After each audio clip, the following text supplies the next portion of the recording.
کھلے آنکھ صلی علی کہتے کہتے کھلے آنکھ صلی علی کہتے کہتے.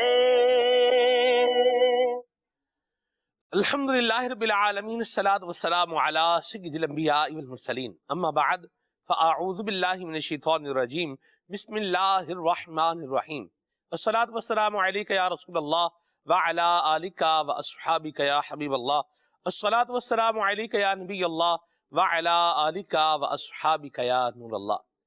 نبی کریم رؤوف الرحیم صلی اللہ علیہ وسلم نے ارشاد فرمایا کہ بے شک تمہارے نام شناخت کے ساتھ مجھ پر پیش کیے جاتے ہیں. فَأَحْسِنُ الصَّلَاةَ عَلَيَّ تو مجھ پر اچھے طریقے سے درود پاک پڑھو. صلو علی الحبیب صلی اللہ تعالی علی محمد صلی اللہ علیہ وسلم صلاۃ و سلام علیک یا سید یا رسول اللہ. آئیے سنیے تلاوت کلام پاک. اعوذ باللہ من الشیطان الرجیم. میں اللہ تعالیٰ کی پناہ میں آتا ہوں شیطان مردود سے. بسم اللہ الرحمن الرحیم. اللہ کے نام سے شروع جو نہایت مہربان رحم والا. وشروه بثمن بخس دراهم معدودة وكانوا فيه من الزاهدين. اور بھائیوں نے اسے کھوٹے داموں گنتی کے روپوں پر بیچ ڈالا اور انہیں اس میں کچھ رغبت نہ تھی. وقال الذي اشتراه من مصر لامرأته أكرمي مثواه عسى أن ينفعنا أو نتخذه ولدا. اور مصر کے جس شخص نے اسے خریدا وہ اپنی عورت سے بولا انہیں عزت سے رکھو، شاید ان سے ہمیں نفع پہنچے یا ان کو ہم بیٹا بنا لیں. وكذلك مكنا ليوسف في الأرض ولنعلمه من تأويل الأحاديث والله غالب على أمره ولكن أكثر الناس لا يعلمون. اور اسی طرح ہم نے یوسف کو اس زمین میں جماؤ یعنی ٹھکانہ دیا اور اس لیے کہ اسے باتوں کا انجام سکھائیں، اور اللہ اپنے کام پر غالب ہے مگر اکثر آدمی نہیں جانتے. ولما بلغ أشده آتيناه حكما وعلما وكذلك نجزي المحسنين. اور جب اپنی پوری قوت کو پہنچا ہم نے اسے حکم اور علم عطا فرمایا اور ہم ایسا ہی صلہ دیتے ہیں نیکوں کو. وراودته التي هو في بيتها عن نفسه وغلقت الأبواب وقالت هيت لك. اور وہ جس عورت کے گھر میں تھا اس نے اسے لبھایا کہ اپنا آپا نہ روکے اور دروازے سب بند کر دیے اور بولی آؤ تمہیں سے کہتی ہوں. قال معاذ الله إنه ربي أحسن مثواي إنه لا يفلح الظالمون. کہا اللہ کی پناہ، وہ عزیز تو میرا رب یعنی پرورش کرنے والا ہے، اس نے مجھے اچھی طرح رکھا، بے شک ظالموں کا بھلا نہیں ہوتا. وَلَقَدْ هَمَّتْ بِهِ وَهَمَّ بِهَا لَوْلَا أَن رَّأَىٰ بُرْهَانَ رَبِّهِ كَذَٰلِكَ لِنَصْرِفَ عَنْهُ السُّوءَ وَالْفَحْشَاءَ إِنَّهُ مِنْ عِبَادِنَا الْمُخْلَصِينَ. اور بے شک عورت نے اس کا ارادہ کیا اور وہ بھی عورت کا ارادہ کرتا اگر اپنے رب کی دلیل نہ دیکھ لیتا. ہم نے یوں ہی کیا کہ اس سے برائی اور بے حیائی کو پھیر دیں، بے شک وہ ہمارے چنے ہوئے بندوں میں سے ہے. واستبق الباب وقدت قميصه من دبر وألف يا سيدها لدى الباب. اور دونوں دروازے کی طرف دوڑے اور عورت نے اس کا کرتا پیچھے سے چیر لیا اور دونوں کو عورت کا میاں دروازے کے پاس ملا۔ قالت ما جزاء من أراد بأهلك سوءا إلا أن يسجن أو عذاب أليم۔ بولی کیا سزا ہے اس کی جس نے تیری گھر والی سے بدی چاہی مگر یہ کہ قید کیا جائے یا دکھ کی مار۔ قال هي راودتني عن نفسي وشهد شاهد من أهلها إن كان قميصه قد من قبل فصدقت وهو من الكاذبين وَإِن كَانَ قَمِيصُهُ قُدَّ مِن دُبُرٍ فَكَذَبَتْ وَهُوَ مِنَ الصَّادِقِينَ۔ کہا اس نے مجھ کو لبھایا کہ میں اپنی حفاظت نہ کروں، اور عورت کے گھر والوں میں سے ایک گواہ نے گواہی دی کہ اگر ان کا کرتا آگے سے چرا ہے تو عورت سچی ہے اور انہوں نے غلط کہا، اور اگر ان کا کرتا پیچھے سے چاک ہوا تو عورت جھوٹی ہے اور یہ سچے۔ صدق اللہ العظیم۔ اللہ تبارک و تعالیٰ قرآن کریم کے نور سے ہمیں منور فرمائے، اور اللہ کریم قرآن کریم کی تلاوت کرنے اور اس کا ترجمہ اور تفسیر سیاد الجنان پڑھنے کی بھی سعادت نصیب فرمائے۔ مدنی چینل کے ناظرین، آج کے پروگرام کا جو عنوان اور موضوع ہے وہ ہے رکوع و سجود۔ سبحان اللہ، اللہ تبارک و تعالی نے نبی کریم صلی اللہ علیہ وسلم کے پیاروں کی جو ایک ادا ذکر فرمائی ہے وہ یہ ہے تراہم رکعا سجدا یبتغون فضلا من اللہ ورضوانا، کہ تم انہیں دیکھو گے کہ یہ رکوع کرتے ہوئے، سجدہ کرتے ہوئے اللہ تبارک و تعالی کی رضا تلاش کر رہے ہیں۔ اور جہاں پر اللہ تبارک و تعالیٰ نے اپنے بندوں کا بیان فرمایا ہے، جہاں مالک کریم نے اپنے بندوں کا بیان فرمایا ہے، ان میں ایک بات یہ بھی بیان فرمائی ہے والذین یبیتون لربہم سجدا وقیاما، وہ اللہ والے، اللہ کے بندے جنہیں رب اپنا بندہ کہہ رہا ہے، وہ خوش نصیب ہیں کہ یہ رات گزارتے ہیں۔ والذین یبیتون، وہ لوگ جو رات گزارتے ہیں، لربہم سجدا وقیاما، اپنے رب کے لیے سجدہ کرتے ہوئے اور قیام کرتے ہوئے، راتوں میں بھی عبادت کرنے والے ہیں۔ واہ سبحان اللہ، یہی عنوان اور یہی ہمارے پروگرام کا موضوع رہے گا، اسے لے کر کے انشاءاللہ ہم آگے چلیں گے۔ آئیے ابھی آپ کو کلام سناتے ہیں۔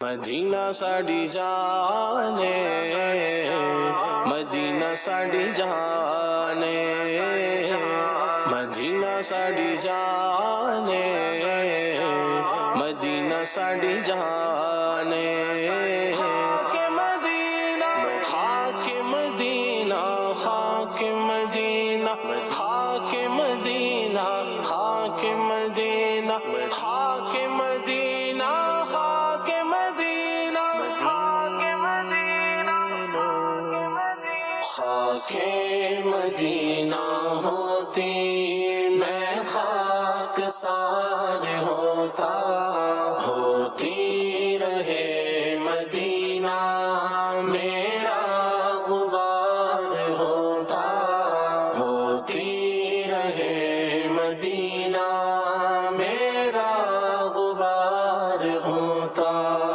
آقا گئے کرم سے طیبہ مجھے بلاتے،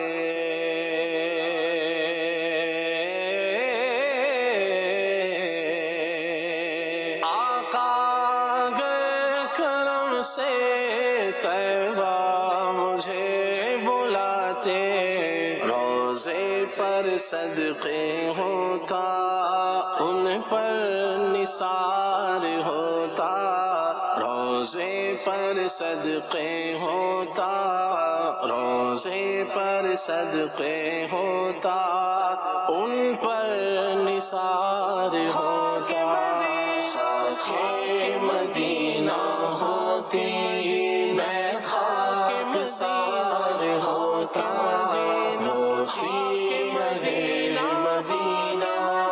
میرا غبار ہوتا، وہ بے کسوں کے آقا بے کس کو گر بلاتے،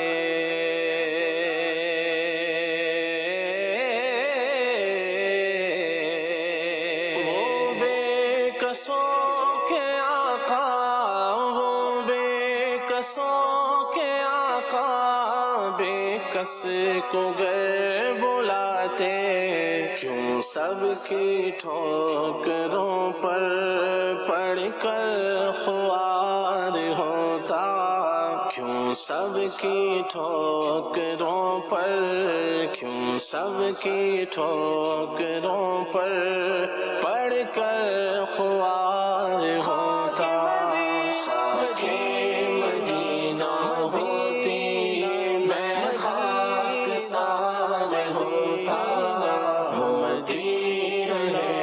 مدینہ میرا غبار ہوتا، طیبہ میں گر میسر 2 گز زمین ہوتی، طیبہ میں گر میسر 2 گز زمین ہوتی، ان کے قریب بستا دل کو قرار ہوتا، ان کے قریب بستا، ان کے قریب بستا دل کو قرار ہوتا، خاک مدینہ ہوتی میں خاکسار ہوتا، ہوتی مدینہ میرا غبار ہوتا، مر مٹ کے خوب لگتی مٹی میری ٹھکانے، گھر ان کی راہ گزر پر، گھر ان کی راہ گزر پر میرا مزار ہوتا، یہ آرزو ہے دل کی ہوتا وہ سبز گنبد، یہ آرزو ہے دل کی ہوتا وہ سبز گنبد، اور میں غبار بن کر اس پر نثار ہوتا، اور میں غبار بن کر، اور میں غبار بن کر اس پر نثار ہوتا، خاک مدینہ ہوتی میں خاکسار ہوتا، مدینہ میرا غبار ہوتا، بے چین دل کو اب تک سمجھا بجھا کے رکھا، بے چین دل کو اب تک سمجھا بجھا کے رکھا، بے چین دل کو اب تک سمجھا بجھا کے رکھا، مگر اب تو اسے آقا نہیں انتظار ہوتا، مگر اب تو اسے آقا، مگر اب تو اسے آقا نہیں انتظار ہوتا، خاک مدینہ ہوتی میں خاکسار ہوتا، ہوتی مدینہ میرا غبار ہوتا، سالک ہوئے ان کے وہ بھی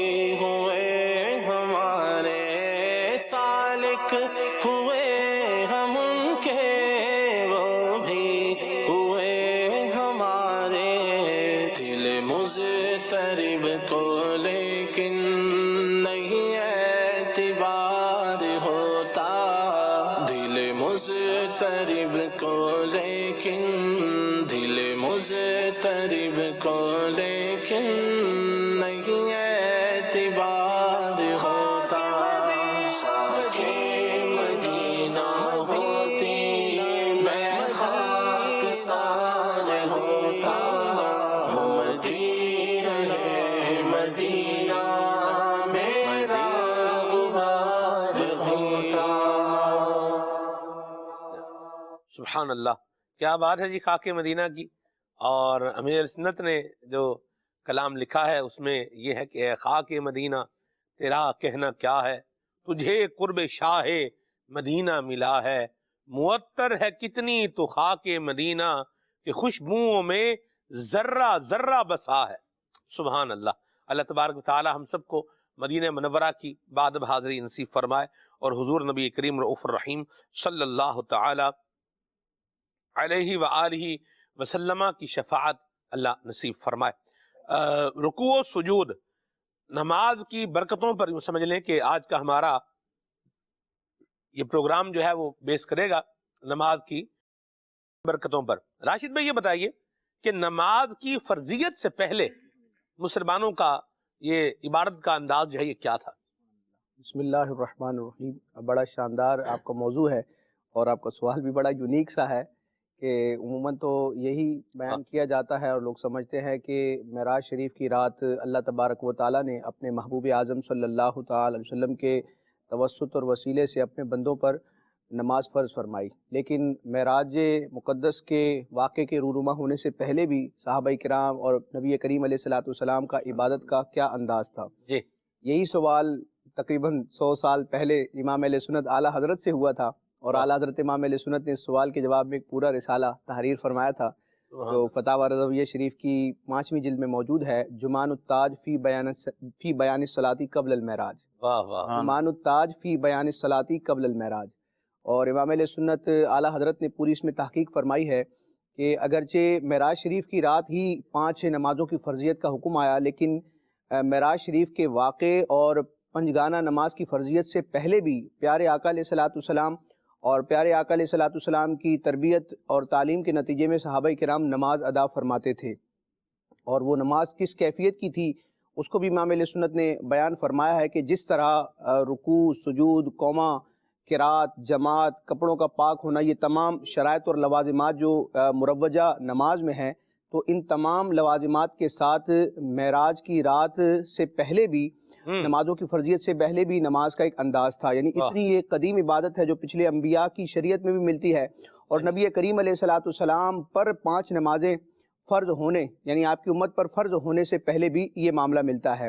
اور نماز کی اہمیت سلمان بھائی آپ دیکھیں امام اہل سنت اعلیٰ حضرت نے اسی رسالے میں تحریر فرمایا کہ نماز کتنی قدیم عبادت ہے اور اسلام میں اس کی کتنی اہمیت ہے اور اسلام کے جو اراکین ہیں، رکن ہیں، ان میں اس نماز کی کتنی اہمیت ہے کہ جب نبی کریم علیہ الصلوۃ والسلام کی نبوت کا اظہار ہوا، یعنی جبریل امین جب پیارے آقا علیہ الصلوۃ والسلام کی طرف پہلی وحی لائے تو اسی دن جبریل علیہ السلام کی تعلیم سے پیارے آقا علیہ الصلوۃ والسلام نے نماز ادا فرمائی اور پیارے آقا علیہ الصلوۃ والسلام کی تعلیم سے ام المومنین حضرت سیدتنا خدیجۃ الکبریٰ رضی اللہ تعالیٰ عنہا نے نماز ادا فرمائی. اور دوسرے ہی دن مولا علی رضی اللہ تعالیٰ عنہ جو نبی کریم علیہ الصلوۃ والسلام کی تربیت میں تھے تو مولا علی رضی اللہ تعالیٰ عنہ نے پیارے آقا علیہ الصلوۃ والسلام کی تعلیم سے نماز ادا فرمائی. تو یوں اعلیٰ حضرت بیان فرماتے ہیں کہ ایمان کے بعد ہماری پہلی شریعت یہ نماز ہے. اور اس کے حکم کے اعتبار سے بھی دیکھا جائے تو ایمان لانے کے بعد سب سے بڑا اور اہم فرض جو ہے بندہ مومن پر جو عائد ہوتا ہے اور متوجہ ہوتا ہے وہ نماز ہے. اللہ تبارک و تعالیٰ اس کی ہمیں پابندی کرنے کی توفیق عطا فرمائے، قدر کرنے کی توفیق عطا فرمائے. سلمان بھائی، اللہ تبارک و تعالیٰ نے جس طرح انسان کو اشرف المخلوقات بنایا ہے کہ جو پیارے آقا علیہ الصلوۃ والسلام پر ایمان لاتا ہے، ایمان کے تمام مدارج کو جو بندے پر لازم طے کرتا ہے، تو پھر وہ انسان جو ہے اشرف المخلوقات بنتا ہے، اس کو عام فرشتوں پر بھی فضیلت ہوتی ہے. تو اللہ تبارک و تعالیٰ نے دیگر مخلوقات کے ساتھ ساتھ اپنے بندوں پر یعنی انسانوں پر بھی اپنی عبادت لازم کی ہے. لیکن یہ جو عبادت ہے نماز کتنی شاندار ہے. حکیم الامت حضرت مفتی احمد یار خان نعیمی رحمۃ اللہ تعالیٰ علیہ کے کلام کا میں خلاصہ ذکر کروں گا.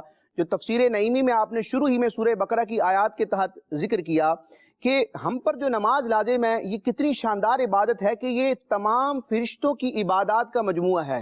یعنی اللہ تبارک و تعالیٰ کے سارے فرشتے ہی رب کی عبادت کرتے ہیں، لیکن ان کی عبادت کی نوعیت مختلف ہے. بعض فرشتے تو وہ ہیں جو ہمیشہ قیام میں ہیں، بعض وہ ہیں جو رکوع کر رہے ہیں، بعض وہ ہیں جو سجدہ کر رہے ہیں، بعض وہ ہیں کہ جو رب تبارک و تعالیٰ کی تسبیح و تحلیل کر رہے ہیں. یعنی مختلف فرشتوں کی عبادات کا انداز مختلف ہے، لیکن بندہ مومن کتنا خوش نصیب ہے، نبی پاک علیہ السلام کا امتی کتنا سعادت مند ہے کہ اللہ تعالیٰ نے اپنے محبوب کی امت پر جو نماز فرض کی ہے، اس نماز میں وہ تمام عبادات موجود ہیں کہ جو فرشتوں پر فردن فردن لازم کی گئی ہے، جو فرشتے جو ہے فردن فردن اس کو ادا کرتے ہیں. یعنی رکوع بھی ہے، سجدہ بھی ہے، قیام بھی ہے اور تسبیح و تحلیل بھی ہے. اسی طرح اگر دیگر مخلوقات کو دیکھا جائے، مفتی احمد یار خان نعیمی رحمۃ اللہ تعالیٰ علیہ ایک تصور قائم کرتے ہیں کہ مختلف جو مخلوقات ہیں ان کی اگر جسمانی حیت کو دیکھا جائے، ان کی کیفیت کو دیکھا جائے تو گویا کہ وہ مختلف انداز میں رب کی عبادت کر رہے ہیں. یعنی اگر درخت کو دیکھتے ہیں تو گویا یہ رب کی بارگاہ میں قیام میں ہے. اگر چوپاہوں کو دیکھتے ہیں، چوپائے جو ہوتے ہیں ان کو دیکھتے ہیں تو وہ گویا کہ رب تبارک و تعالیٰ کی بارگاہ میں رکوع کی کیفیت میں ہے. اور اگر مینڈک کو دیکھا جائے تو گویا کہ وہ قادے کی صورت میں ہے. سانپ بچھو وغیرہ کو دیکھا جائے تو جسمانی حیت کے اعتبار سے ایک تصور قائم ہوتا ہے. اور حقیقتاً بھی یہ جو جاندار ہے رب تبارک و تعالیٰ کی اپنے تئیں اپنے انداز میں عبادت کرتے ہیں. تو سانپ اور چوپائے کو دیکھا جائے تو گویا کہ وہ رب تبارک و تعالیٰ کی بارگاہ میں سجدہ ریز ہے. لیکن یہ بندہ مومن انسان کتنا خوش نصیب ہے کہ تمام مخلوقات جس انداز میں عبادات کر رہی ہیں ان تمام انداز کا مجموعہ یہ صلاۃ کی صورت میں موجود ہے. اللہ تبارک و تعالیٰ ہمیں نماز کی قدر کرنے، اس سے محبت رکھنے اور اس کی پابندی کرنے کی توفیق عطا فرمائے. واہ واہ واہ، سبحان اللہ، کیا خوبصورت انداز میں آپ نے اس کو بیان فرمایا ہے. سبحان اللہ. یہاں آصف بھائی، نماز کی اہمیت یہ ہر مسلمان تقریباً اس کو جانتا ہے کہ نماز میرے اوپر ایک جو ہے وہ فرض ہے. یہ تو ایسی ظاہر و باہر بات ہے کہ تقریباً ہر کسی کو پتا ہے کہ نماز فرض ہے اور 5 نمازیں جو ہے وہ پڑھنی ہے. لیکن دیکھا یہ گیا ہے آصف بھائی کہ لوگوں کے اندر جو ہے نا وہ سستی اس اعتبار سے یہ بڑی پائی جاتی ہے. یعنی آپ دیکھیے کہ وہ لوگ جو نبی کریم صلی اللہ علیہ وسلم کی تربیت سے فیض یافتہ ہوئے، جن کی تربیت حضور نبی کریم صلی اللہ علیہ وسلم نے جو ہے وہ فرمائی، ان کی پہچان قرآن نے بیان فرمائی، تراہم رکعا سجدا یبتغون فضلا من اللہ ورضوانا. اللہ کریم نے ان خوش نصیبوں کے بارے میں جو ہے وہ ارشاد فرمایا کہ ان کو تم دیکھو گے کہ یہ رکوع کر رہے ہیں، سجدے جو ہے وہ کر رہے ہیں، سیماہم فی وجوہہم من اثر السجود. نشانی جو ایمان والوں کی نبی کریم صلی اللہ علیہ وسلم کے جو فیض یافتگان ہیں، تربیت یافتگان صحابہ کرام ہیں، یہ بیان فرمائی کہ ان کے چہرے پر آپ کو جو ہے وہ سجدے کا جو ہے وہ نشان ملے گا، کہ وہ چہرہ ہی ان کا بتا رہا ہے، ان کے چہرے بتا رہے ہیں کہ یہ رب تبارک و تعالیٰ کی عبادت یعنی نماز جو ہے وہ پڑھنے والے ہیں. ایک طرف انداز جو ہے وہ یہ ہو کہ نمازوں کی ایسی پابندی ہے کہ جس کو اللہ کریم بطور شرف امتیاز جو ہے وہ بیان کر رہا ہے، ان کی شان کے طور پر، ان کی اسپیشلٹی کے طور پر، بلکہ ان کی شناخت کے طور پر جو ہے وہ بیان کر رہا ہے.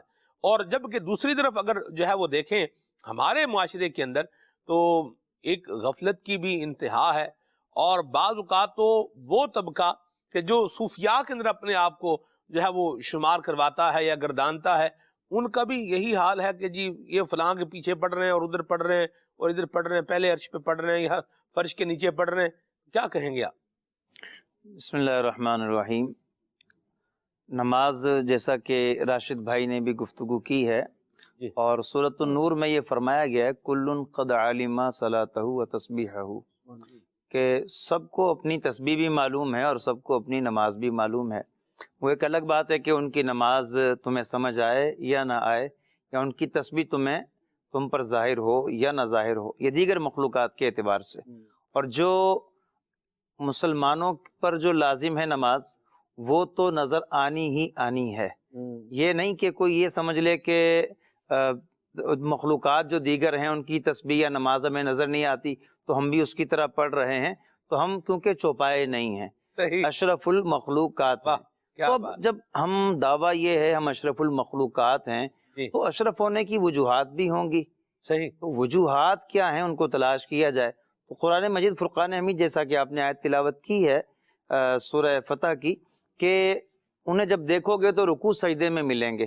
اب رکوع سجدے میں ملیں گے مطلب وہ اتنی نماز اتنی پڑھتے ہیں کہ فرائض تو فرائض ہیں، نوافل بھی ادا کرتے ہیں، ان کی نماز اتنی کثرت سے کہ تم ان سے ملاقات کے لیے جاؤ گے، انہیں دیکھو گے تمہیں رکوع سجدے میں ملیں گے. اور حضرت ابو یزید بستامی رحمۃ اللہ علیہ آپ سے جب یہ سوال ہوا کہ آپ یہ بتائیں کہ جو بندہ اللہ پاک سے محبت کرتا ہے اس کی پہچان کیا ہے، تو آپ نے ارشاد فرمایا کہ تراہم رکعان سجادہ، کہ جب تم انہیں دیکھو گے تو رکوع سجدے میں ملیں گے. ان عجز عن ذالک استرواہ الی ذکر اللسانی، کہ اگر وہ رکوع سجدے کر کر کے تھک بھی جائیں تو اب کیا کرتے ہیں، یعنی نفلی نماز پڑھ کے بھی تھک جائیں تو اب کیا کرتے ہیں، استرواہ الی ذکر اللسانی، وہ زبان سے اللہ کا ذکر کرتے ہیں.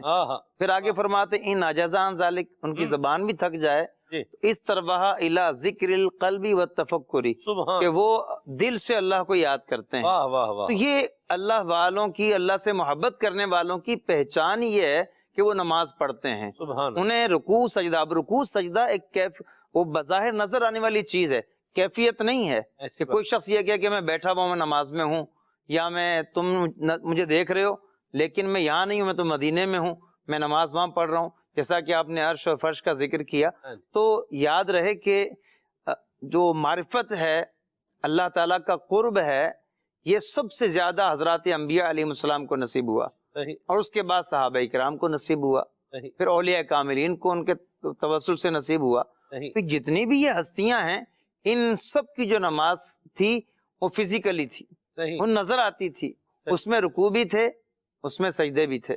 تو رکوع سجدے والی جو نماز ہے وہ نبیوں والی نماز ہے، رکوع سجدے والی نماز ہے وہ صحابہ کی نماز ہے. اور قرآن فرما رہا ہے کہ رکوع سجدے والی نماز صحابہ پڑھتے ہیں. تو اب کوئی شخص رکوع سجدے والی نماز جو نظر آتی ہے وہ نہ پڑھے اور معرفت کا دعویٰ کرے تو اس میں جھوٹا ہے. وہ اپنے اس فعل سے ہی نماز نہ پڑھ کر اپنے آپ ہی کی تکذیب کر رہا ہے کہ میں جھوٹا شخص ہوں.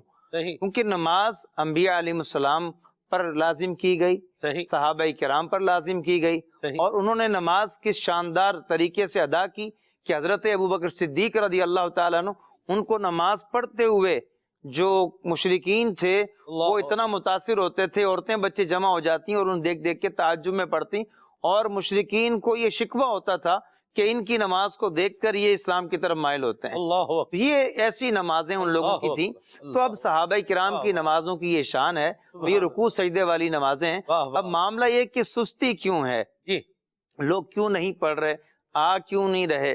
تو دیکھیں انسان کو اللہ تعالیٰ نے مکلف بنایا ہے، پابند کیا ہے کچھ چیزوں کا. دیکھیں آزادی جو ہے وہ ایک حد تک ہی اچھی لگتی ہے. اب آپ بتائیں چڑیا گھر میں جو شیر اور چیتا ہے یا دیگر ہاتھی ہے، اگر ان کو آزاد کر دیا جائے اور شہروں پنجرے کھول دیے جائیں ان کے، سانپ بھی کھول دیے جائیں، جی، تو اب وہ کیا ہوگا، معاملہ سب کے سامنے ہے. تو آزادی اب جو ہے اپنی بکریوں کو اگر اپنی حد میں نہ رکھا جائے تو کسی کا جو ہے وہ کھیت کا جو حشر نشر وہ کریں گی، سب کو معلوم ہے. بکریاں تو بکریاں، بندے جو ہے کنٹرول میں نہ رکھے جائیں تو لوگ جو کھیتوں والے ہوتے ہیں وہ بندہ ہی رکھ لیتے ہیں وہاں. بات کا تو یوں ہوتا ہے بچہ ہی، یعنی آپ کا بچہ اگر چلا گیا کسی کے ادھر جا کے کھیت میں کباڑا کسی کا کر رہا ہے تو پکڑ لیتے ہیں بچے کو بھی. یوں بھی ہوتا ہے بھائی، وہ باپ کو بلا کے باقاعدہ طور پر اس کو اپنا وہ رجسٹرڈ کرا کے کہ آپ کے بچے نے یہ ہمارے جو ہے نا وہ کھیت کا نقصان کیا ہے، یہ اس نے گنے توڑے ہیں، یہ اس نے جو ہے وہ گاجریں یہاں سے جو ہے وہ نکالی ہیں، تو یہ مولیاں غائب کی ہیں، تو یوں شلجم جو ہے وہ اکھاڑے ہیں، تو یوں وہ روک بھی لیتے ہیں. یہ بھی ساتھ میں باس کے ٹینڈے توڑ لیے ہیں، کم ہو گئے ہیں. تو خیر بہرحال بہت ساری چیزیں ہیں اس حوالے سے. تو دیکھیں سلمان بھائی، پابندی جو ہے یہ اگر کوئی شخص کہتا ہے نا مجھے ٹائم مینجمنٹ سیکھنی ہے، تو اس شخص کو یہ چاہیے کہ وہ نماز پابندی سے پڑھنا شروع کر دے، جماعت کے ساتھ پڑھنا شروع کر دے، تو ٹائم مینجمنٹ اس کی زندگی میں آ جائے گی کہ ہمیں چیزوں کو مینج کیسے کرنا ہے. اچھا، جو نماز پڑھتے بھی ہیں سلمان بھائی، بعض ایک طبقہ وہ بھی ہے کہ جو کرتے کیا ہیں، ان کا معاملات یہ ہیں کہ وہ نماز کو جو ہے وہ ایڈجسٹ کر رہے ہوتے ہیں، حالانکہ اپنے کام کو ایڈجسٹ کرنا چاہیے. نماز کو ٹائم پر پڑھیں. اب ایڈجسٹ کیسے کر رہے ہیں، اچھا بھی تھوڑا ٹائم ہے، کچھ کسٹمر ڈیل کر لوں، تھوڑی دیر میں پڑھوں گا، تو یا پھر گھر جا کے پڑھ لوں گا. اس طرح سے وہ نماز کو تو ایڈجسٹ کر رہے ہوتے ہیں، اپنے کام کو ایڈجسٹ نہیں کرتے. تو کام کو ایڈجسٹ کرنا چاہیے، نماز پڑھنی چاہیے. اب نماز دیکھیں، سب سے پہلی بات تو یہ اللہ تعالیٰ کا حکم ہے. ایک بندے نے جب کلمہ پڑھا ہے اور ایمان والا ہے، اور ایمان والے کی تو قرآن شان بیان کر رہا ہے کہ ایمان والا وہ ہوتا ہے جو رکوع سجدے کرتا ہے. اور آپ دیکھیں شروع میں کیا ہے، والذین معہ، کہ جو نبی پاک علیہ السلام کے ساتھ والے ہیں. تو ایک مسلمان کو سوچنا چاہیے کہ میں تو نبی پاک علیہ السلام کے، اصل تو یہاں صحابہ کرام مراد ہیں، لیکن نبی پاک علیہ السلام کے ساتھ ہونے میں ایک عام امتی بھی جو ہے وہ شریک ہے، شامل ہے. تو ہم بھی تو نبی پاک علیہ السلام والے ہیں، حضور کے ساتھ والے ہیں، تو اس کو دیکھنا چاہیے کہ میں ان کے ساتھ والا ہوں، تو پھر میری یہ علامتیں کیوں نہیں ہیں، میرے اندر رکوع اور سجدہ کیوں نہیں ہے، نماز کیوں نہیں ہے. سستی دیکھیں، سستی تو ہر جگہ قابل مذمت ہے. دنیا کا کام نہ کرے، سست ہو آدمی، وہ اس کی مذمت کی جاتی ہے. تو جب دنیاوی معاملات کے اندر سستی کی مذمت ہے تو دینی معاملات میں بھی سستی کی مذمت ہونی چاہیے، اور سستی مذموم ہے. انسان کو، اگر انسان چاہتا ہے کہ اس کی طبیعت حشاش بشاش رہے، اس کے کام مینج رہیں، اور اس کو جو ہے وہ دنیاوی ترقی بھی ملے، دینی ترقی بھی ملے، اور اللہ تعالیٰ کا قرب حاصل ہو، تو اسے رکوع سجدے کرنے ہوں گے. کیوں؟ اب بندہ جو ہے وہ، اللہ تعالیٰ تو بندے کے قریب ہے، لیکن بندہ کب قریب ہوتا ہے؟ تو ارشاد فرمایا کہ سجدے میں سب سے زیادہ قریب ہوتا ہے. نماز میں قریب ہوتا ہے لیکن سجدے میں اور زیادہ قریب ہو جاتا ہے. تو ایک شخص کو جب اللہ تعالیٰ کی طرف جانا ہے، اور کس طرح جانا ہے؟ فَفِرُّوا إِلَى اللَّهِ، اللہ کی طرف دوڑو، اس کی طرف دوڑنا ہے، جانا ہے. تو جب ایک بندے کی، اور ہر شے نے اپنی اصل کی طرف لوٹنا ہے، تو بندے نے چونکہ اللہ رب العالمین کی طرف جانا ہے، اور اِلَّا لِيَعْبُدُونَ فرمایا گیا کہ ہم نے جنوں انسانوں کو اپنی عبادت ہی کے لیے پیدا کیا ہے. اور لیعبدون کی ایک تفسیر یہ ہے اِلَّا لِيَعْرِفُونَ، کہ ہم نے بندوں کو پیدا کیا ہے میری معرفت حاصل کریں. تو عبادت سے اللہ تعالیٰ کی معرفت، اللہ تعالیٰ کی پہچان حاصل ہوتی ہے، کیونکہ اللہ تعالیٰ کی صفات جو ہیں وہ بندے پر ظاہر ہوتی ہیں. اس کا قرب جب اس کو نصیب ہوتا ہے تو یوں اس طرح سے بندہ اللہ کے جب قریب ہوتا ہے، اور آدمی جب کسی کے قریب ہوتا ہے تبھی کچھ مانگ پاتا ہے صحیح طرح سے. تو جب بندہ سجدے میں اللہ کے قریب ہے تو اس کو مانگنا چاہیے اس موقع پر. اور اسی لیے نفلی نمازوں کے اندر جو ہے وہ سجدے کے اندر دعا کی قبولیت کی روایتیں موجود ہیں. کیا بات ہے آصف بھائی، واہ سبحان اللہ. آصف بھائی، آپ کی اسی بات کو جو آپ نے بالخصوص بڑا زبردست پوائنٹ جو آپ نے اس کا لیا ہے کہ اپنے کام کو ایڈجسٹ نہیں کر رہے، نماز کو جو ہے وہ ایڈجسٹ کر رہے، یعنی کام کو فوقیت دے رہے ہیں اور نماز کو جو ہے نا وہ سیکنڈری اس کے اوپر لے جا رہے ہیں. ابھی آج پروگرام میں آنے سے پہلے ہی میں نے ایک جو ہے وہ عارف باللہ ہیں، ان کا ایک کال پڑھا ہے. وہ فرماتے ہیں کہ کیوں تم مرنا پسند کیوں نہیں کرتے؟ جینا پسند کرتے ہو اور مرنا پسند کیوں نہیں کرتے؟ جبکہ جو صحابہ کرام علیہم رضوان تھے، ان کا انداز جو ہے وہ کیا تھا کہ وہ دنیا سے جانے کے لیے ان کو کوئی غم نہیں تھا کہ ہم دنیا سے جا رہے ہیں. تو اس کا جواب پھر دیا، خود ہی ارشاد فرماتے ہیں اس لیے کہ تم نے دنیا بنائی ہے لہذا اور آخرت ویران کی ہے، اللہ اکبر، اس لیے جو ہے تم مرنا پسند نہیں کرتے. ویرانے میں نہیں جانا چاہتے. ویرانے میں کون جانا چاہتا ہے؟ ہر بندہ سبزہ زار میں ہی جا رہا ہے، جہاں آبادی ہے، جہاں رونق ہے ادھر تو جا رہا ہے. ویرانے میں کون جاتا ہے؟ کھنڈر میں جو ہے وہ کون جاتا ہے؟ اگر چلا بھی جائے تو پھر نکلنے کی ہی کرتا ہے، زیادہ دیر وہاں رہتا بھی نہیں ہے. اللہ اکبر. تو یہ بات جو آصف بھائی نے جو بات فرمائی ہے، یہ بات واقعی قابل غور ہے کہ ہم نماز کو یا اذکار کو یا جو ہماری دینی ذمہ داریاں یا جو اللہ کریم نے ہمارے اوپر جو ذمہ داریاں جو ہے وہ عائد فرمائی ہیں ان کو ہم آگے پیچھے کرنے کے لیے تیار ہیں، لیکن اپنے دنیاوی معاملات جو ہمارے ہیں ان کو ہم آگے پیچھے کرنے کے لیے تیار نہیں ہیں. اور یہی وہ انداز ہے کہ جو دنیا کو تو پتہ نہیں آباد کر رہا ہے یا نہیں کر رہا، آخرت کو ویران بہرحال ضرور کر رہا ہے. اور یہ جو آپ نے بات فرمائی آصف بھائی، قبلہ جانشین میاں سنت نے اپنے ایک بیان میں اس کا جو ہے وہ اس طرح تفصیل سے ذکر فرمایا کہ نماز میں سستی کی ایک بڑی وجہ یہی ہے، اچھا ابھی پڑھ لیتا ہوں، پڑھ نہیں رہا، اچھا ابھی پڑھ لیتا ہوں، اچھا ابھی پڑھ رہا، ہاں ابھی تو ٹھیک ہے، یہ ہے ابھی، یہ ہے ابھی، یہ ہے ابھی، یہ ہے. اچھا آپ دیکھیں کہ وہ کام جب کرنا ہے تو پھر کر لیں. حضور غوث پاک رحمت اللہ تعالی علیہ نے الفتح الربانی میں جو غوث پاک کے بیانات ہیں اس میں غوث پاک نے نبی کریم صلی اللہ علیہ وسلم کا فرمان جو ہے وہ بیان فرمایا کہ جب تم پر نیکی کا دروازہ کھلے تو تمہیں چاہیے کہ تم نیکی کر لو، کیونکہ تم نہیں جانتے کہ کب بھلائی کا دروازہ بند ہو جائے۔ تو وقت ہو گیا ہے، نماز کا ٹائم ہو گیا ہے، تو اب مجھے نماز پڑھنی ہے۔ ان الصلاۃ کانت علی المؤمنین کتابا موقوتا، وقت باندھا ہوا فرض ہے اور اہم الاہم فرض ہے، اہم الاہم۔ آپ دیکھیے آصف بھائی نے، راشد بھائی نے بھی ذکر کی 3 قسمیں بیان فرمائی، جیسے ذکر بالقلب کا بیان فرمایا، ذکر باللسان کا بیان فرمایا۔ تو نماز وہ عبادت ہے جس میں ذکر بالقلب بھی ہے، ذکر باللسان بھی ہے اور ذکر بالجوارح بھی ہے۔ بندے کی اعضاء بھی کیا ہیں؟ ذکر کر رہے ہیں کہ جھک رہا ہے، رکوع کر رہا ہے، پھر جو ہے وہ کھڑا ہو رہا ہے، اس کے بعد جو ہے وہ سجدہ کر رہا ہے۔ یہ سارے ذکر جو ہے اس کے اندر شامل ہیں۔ تو جب یہ انداز اپنائیں گے تو انشاءاللہ آخرت کیا ہوگی؟ آباد ہوگی۔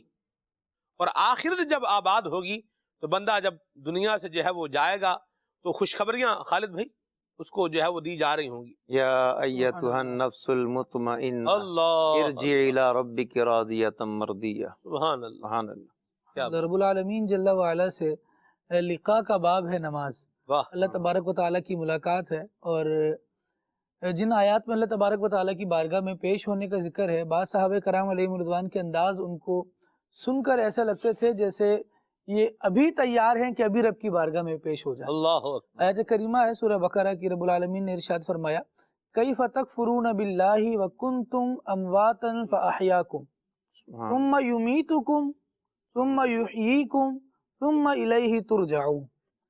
تم اللہ تبارک و تعالیٰ کا انکار کیسے کر سکتے ہو حالانکہ تم مردہ تھے، اس نے تمہیں زندہ کیا، صحیح، پھر وہ تمہیں موت عطا فرمائے گا، پھر وہ تمہیں زندگی دے گا، پھر تم اسی کی طرف لوٹائے جاؤ گے۔ واہ، صحابہ کرام علیہم رضوان کا انداز اس آیت کو سننے کے بعد یہ لکھا ہے کہ وہ اللہ تبارک و تعالیٰ کی محبت میں اس سے اضافہ سمجھتے تھے کیا بات، کہ ہمارا رب ہے جس نے ہمیں پیدا کیا ہے، جی، ہمیں اللہ نے اپنی معرفت عطا فرمائی اور اپنی ذات پر ایمان لانے کی توفیق دی، وہ کتنا بھلا دن ہوگا جب ہم خود اس کی بارگاہ میں حاضر کر دیے جائیں گے۔ جس طرح یہ ارشاد ہوا کہ ارجعی الی ربک راضیۃ مرضیہ، کہ اپنے رب کی بارگاہ کی طرف لوٹ اس حال میں کہ تو اپنے رب سے راضی ہو اور تیرا رب تجھ سے راضی ہو۔ تو یہ رب سے رضا والی جو ملاقات ہے یہ نیک اعمال کے ساتھ ہی ہے۔ اگر بندہ نیک اعمال نہیں کر رہا تو پھر وہ رب العالمین جل وعلا کی بارگاہ میں کیسے پیش ہو سکتا ہے؟ پھر اس کو شرمندگی اور کیا کہے گا بندہ کہ بے بسی کا ایک عالم ہوگا کہ میں اس رب کی بارگاہ میں پیش ہو رہا ہوں جس نے ہر لہجہ ہر لمحہ مجھ پر احسان کیا، اور میں نے بنیادی فرض نماز میں ہی سستی کر لی، نماز میں ہی کوتاہی کر لی۔ نماز کی سستی کے حوالے سے جس طرح آپ ارشاد فرما رہے تھے، قرآن کریم نے ارشاد فرمایا ہے ان المنافقین یخادعون اللہ وهو خادعهم، جی، وَإِذَا قَامُوا إِلَى الصَّلَاةِ قَامُوا كُسَالَىٰ۔ منافقین اللہ تبارک و تعالیٰ کو دھوکہ دے رہے ہیں، حالانکہ خود دھوکے میں پڑے ہیں۔ اللہ تبارک و تعالیٰ نے ان کا مکر ان پر پھیر دیا ہے، لوٹا دیا ہے۔ اب ان کی حالت کیسی ہے؟ وَإِذَا قَامُوا إِلَى الصَّلَاةِ، نماز کے لیے جب کھڑے ہوتے ہیں، قَامُوا كُسَالَىٰ، سستی کے ساتھ، ہارے ہوئے دل سے، يُرَاؤُونَ النَّاسَ وَلَا يَذْكُرُونَ اللَّهَ إِلَّا قَلِيلًا۔ اب یہ کر بھی رہے ہیں تو کس لیے کر رہے ہیں؟ لوگوں کو دکھانے کے لیے۔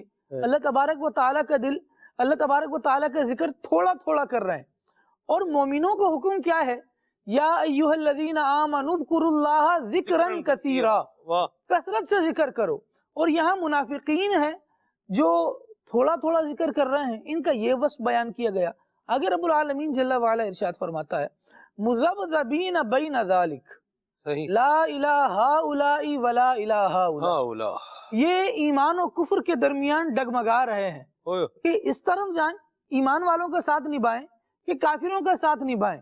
جو بندہ نماز میں نیک اعمال میں سستی کر رہا ہے، مفسرین نے اس میں ترغیبی طور پر یہ بات ارشاد فرمائی کہ ہے تو وہ ایمان والا، کلمہ تو رب کا پڑھ رہا ہے، لیکن نیک اعمال میں سستی کر رہا ہے، تو یہ انہی کے نقش قدم پر چل رہا ہے، نہ واضح طور پر ایمان والوں کی صف میں جا رہا ہے، نہ واضح طور پر کافروں کی صف میں جا رہا ہے، ابھی یہ ڈگمگا رہا ہے۔ ارشاد فرمایا گیا وَمَن يُضْلِلِ اللَّهُ فَلَن تَجِدَ لَهُ سَبِيلًا، جس کو اللہ تبارک و تعالیٰ گمراہ کر دے پھر اس کے لیے ہدایت کا کوئی راستہ نہیں ہوتا۔ بعض عارفین یہ بات ارشاد فرماتے ہیں کہ جو بندہ نیک اعمال میں سستی کرتا ہے اس کا اگلا درجہ نفاق ہوتا ہے۔ بندہ دیکھ لے کہ اللہ تبارک و تعالیٰ نے مجھے نماز کا حکم دیا ہے، رب العالمین تو یوں ارشاد فرما رہا ہے وَارْكَعُوا مَعَ الرَّاكِعِينَ، رکوع کرنے والوں کے ساتھ رکوع کیا جائے، جو اللہ تبارک و تعالیٰ کی عبادت کے قریب آ رہے ہیں ان کے ساتھ آگے بڑھا جائے اور رب العالمین جل وعلا کے حضور حاضر ہو کر سجدے کیے جائیں۔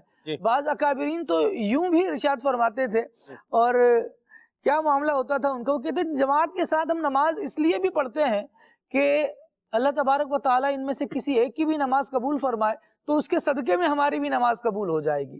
وہ نیکوں کی صالحین کی برکت لیا کرتے تھے، وہ سستیوں سے دور رہا کرتے تھے، اور جب سستی سے دور رہتے تو اللہ کریم چستی کیسی عطا فرماتا۔ شہزادہ اعلیٰ حضرت مفتی اعظم ہند مصطفیٰ رضا خان رحمۃ اللہ تعالی علیہ، ان کے بارے میں آتا ہے کہ جب ان کی سلمان بھائی عمر بہت زیادہ ہو گئی تو یہاں تک نوبت پہنچی کہ آپ کو چلنے کے لیے سہارا دیا جاتا، جب تک اٹھانے کے لیے بندے نہیں آتے تب تک آپ بغیر سہارے کے کھڑے نہیں ہو پاتے تھے، لیکن نماز کے لیے آپ کا انداز ایسا تھا کہ نماز کے لیے کھڑے ہو جاتے تھے تو پھر بغیر کسی سہارے کے کھڑے ہو کر نماز ادا کیا کرتے۔ اللہ اکبر۔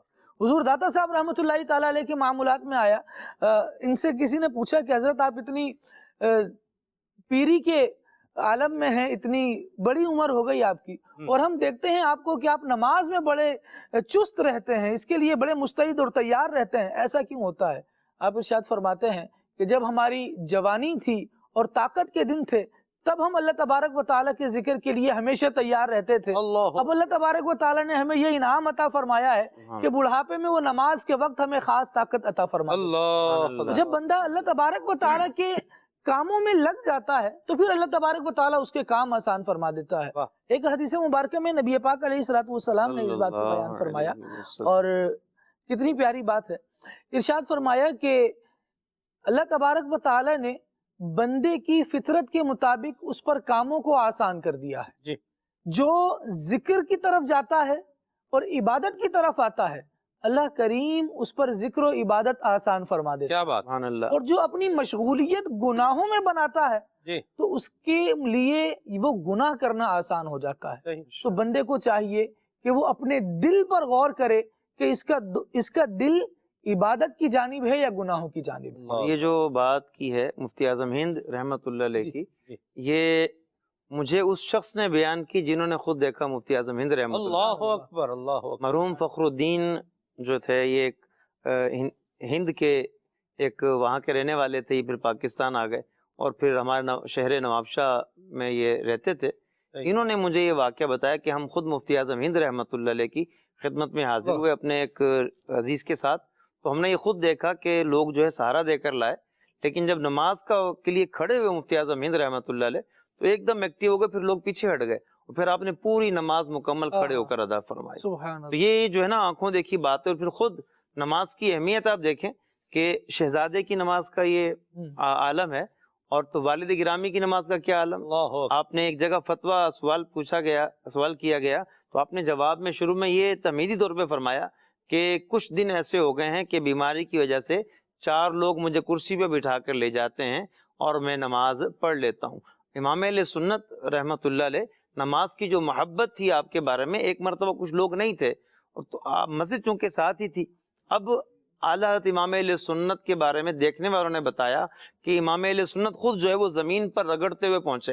وہ یعنی کہ حدیث پاک ہے نا کہ تمہیں اگر پتہ لگ جائے کہ نماز کا ثواب کیا ہے، تم جو ہے وہ گھسٹتے ہوئے حاضر ہو۔ تو ایک عملی طور پر ایک بار اعلیٰ حضرت امام اہل سنت سے یہ وقوع پذیر ہوا کہ آپ گھسٹتے ہوئے جو نا نماز کے لیے مسجد پہنچ گئے۔ اللہ اکبر۔ تو یہ بزرگوں کی نماز سے محبت کا یہ عالم، کیا بات، اہل اللہ کا یہ انداز۔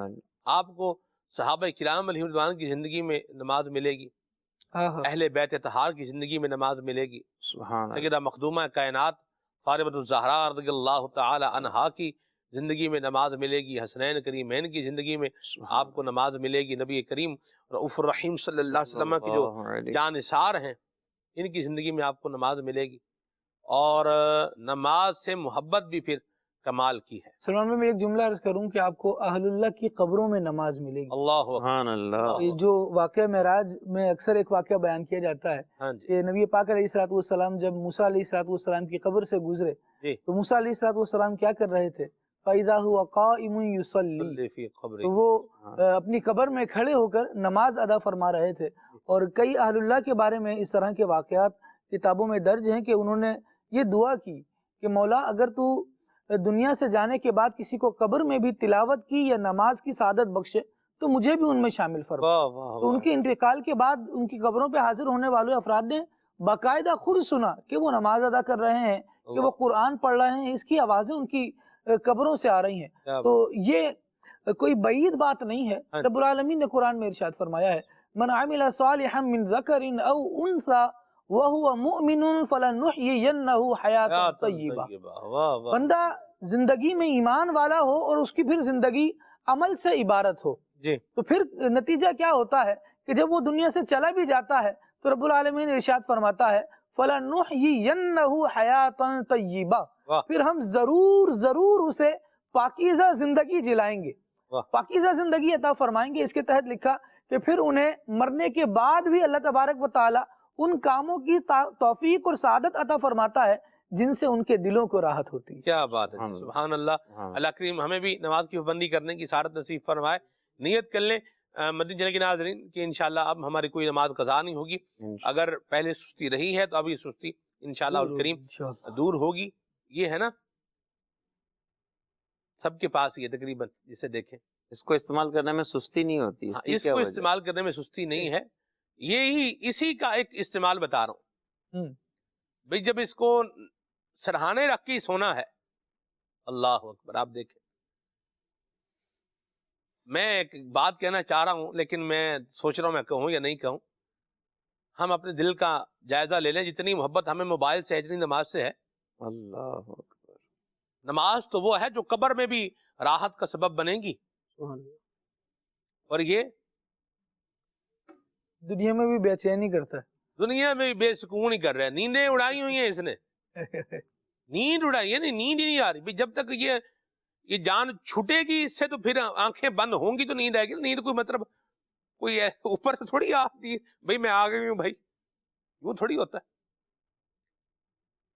دنیا میں بھی بے سکون کیا ہوا ہے، اور یہ تو اس پر بات کرنا پھر آگے نکلتی جائے گی۔